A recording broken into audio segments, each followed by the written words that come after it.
Every day around the world, over 1 billion eggs are consumed. Eggs have become a staple food product used both by itself and as an ingredient in other products. Humans and our ancestors have been consuming eggs of one sort or another for millions of years. And today, there's a whole system around the production and consumption of eggs that most people are totally unaware of. Learn more about eggs, their history, and how they're produced on this episode of Everything Everywhere Daily.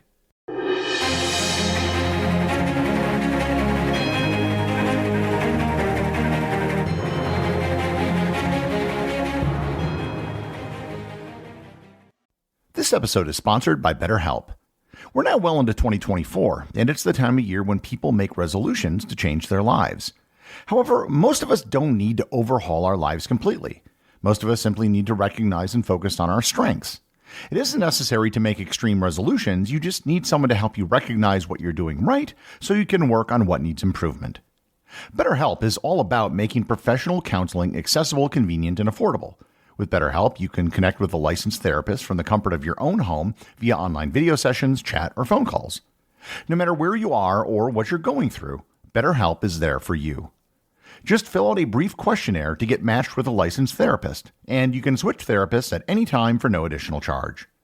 Start the new year by identifying your strengths so you can work on the rest with BetterHelp. Celebrate the help you've already made. Visit BetterHelp.com/everywhere today to get 10% off your first month. That's BetterHelp, HELP.com/everywhere. This episode is brought to you by Shopify. Whether you're selling a little or a lot, Shopify helps you do your thing, however you cha-ching. From the launch your online shop stage, all the way to the we just hit 1 million orders stage. No matter what stage you're in, Shopify's there to help you grow. Sign up for a $1 per month trial period at shopify.com/special offer, all lowercase. That's shopify.com/special offer. For most of this episode, I'm going to be talking about chicken eggs because they are overwhelmingly the most popular type of eggs consumed today. However, chickens are far from the only animal that produces eggs. Edible eggs, and here I'm referring to bird eggs, not eggs from reptiles, fish, or monotreme mammals, are a result of a biological quirk where some birds will lay eggs regardless of whether or not they are fertilized. Not every bird will exhibit this behavior, and even if a bird does it, it may not do it that often in the wild. Every bird egg will have a shell, usually consisting of calcium carbonate. In the case of chickens, a shell is 95 to 97% calcium carbonate, the same substance that makes up seashells, coral, and limestone. Under the shell is a thin membrane followed by the albumin, more commonly known as the egg white, which surrounds the vitellus, known as the yolk. An egg contains everything required to make a full bird, including protein, fats, and a host of micronutrients. Human consumption of eggs is believed to date back millions of years to our earliest hominid ancestors. They would look for birds' nests that had eggs in it and steal them. If you remember back to my episode on the history of the chicken, they were originally domesticated in China and/or Southeast Asia about 8,000 years ago. It's believed that chickens were domesticated for their eggs, not their meat. And this makes total sense, as an egg-laying chicken can produce far more calories via egg-laying over its life than it can if it's harvested just once. To this extent, the origin of eggs is very similar to the origin of milk and dairy products. Other birds, such as ducks and quails, were quasi-domesticated early on, but it was the chicken that became the most popular source of eggs because of their size and laying habits. Via selective breeding, it was possible to get chickens that produced more eggs year-round. Eggs were consumed in ancient Greece, Egypt, China, and in Rome. In fact, in high-end Roman banquets, the first course was traditionally based around eggs. This necessitated the creation of recipes that used eggs as a main ingredient. Eggs remained a regularly consumed foodstuff for centuries, both in the Old World and then later in the New. During this time, egg production was mostly a small affair on small farms, although there were some monasteries and other places that focused on egg production. In 1878, dried egg meal was created in St. Louis, Missouri, a process that was popularized during the Second World War to ship eggs to soldiers in the field without fear of spoilage or breaking. In 1911, a Canadian by the name of Joseph Coyle invented the egg carton, or as it's known in some Commonwealth countries, an egg box. Coyle developed the egg carton to solve a dispute between an egg producer and a hotel that complained about eggs being delivered broken. It wasn't until the 1950s that there was a revolution in egg production, with the development of battery cages. Battery cages place individual chickens inside of small cages, with the cages stacked on top of each other, dramatically increasing the density of chickens in an egg facility. Conveyor belts would carry away manure, bring feed to the chickens, and allow for eggs to roll down a slope to be collected. These battery cage systems were able to increase egg production dramatically, but there were ethical concerns about raising chickens in such small spaces. Many countries have banned their use or are in the process of phasing them out. Today, eggs are a big business. In 2022, 87 million metric tons of eggs were produced worldwide. Assuming the average chicken egg has a weight of 50 grams, that would mean that there were 1.7 trillion eggs laid last year. That is 212 eggs per person per year, although much of that goes into baked goods and other processed foods. So with that being said, there is a lot of basic things about eggs that most people don't realize. And the first has to do with how eggs are stored and sold. For those of you listening to this podcast all over the world, it's highly likely that all of the eggs sold near you are either always refrigerated or they are never refrigerated. Most people don't realize that it's done differently in other countries.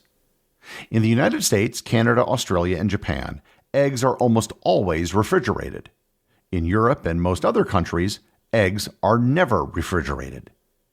It doesn't seem like there would be such a division.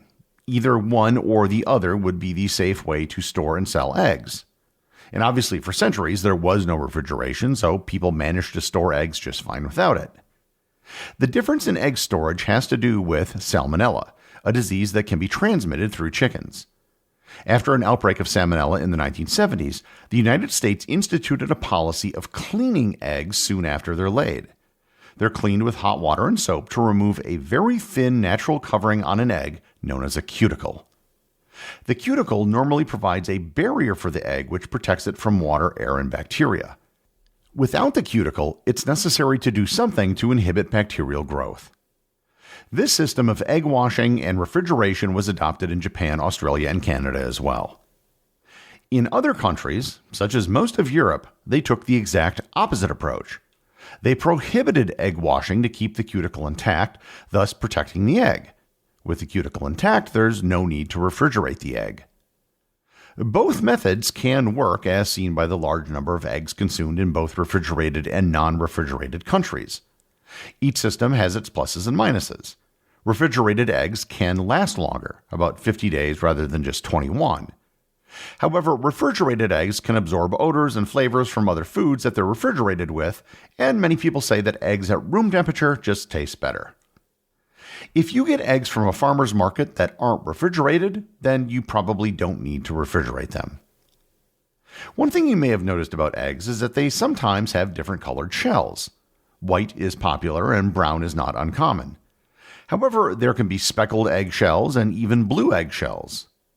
Shell color has nothing to do with the inside of the egg, including its taste and nutritional profile. Shell colors have more to do with the breed of chicken, genetics, and diet. There are some cultural preferences for certain shell colors, but it's really just that, a preference.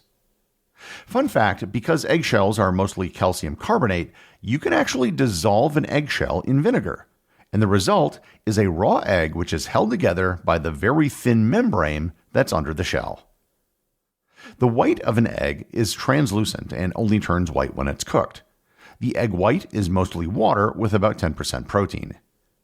The yolk of an egg is where almost all of the nutrients in an egg are and where the biggest difference in eggs can be found. Chickens that are fed a strict grain diet tend to have light-colored, more yellowish yolks. Chickens which are allowed to forage naturally and have an omnivorous diet will have darker yolks. On rare occasion, an egg can have more than one yolk.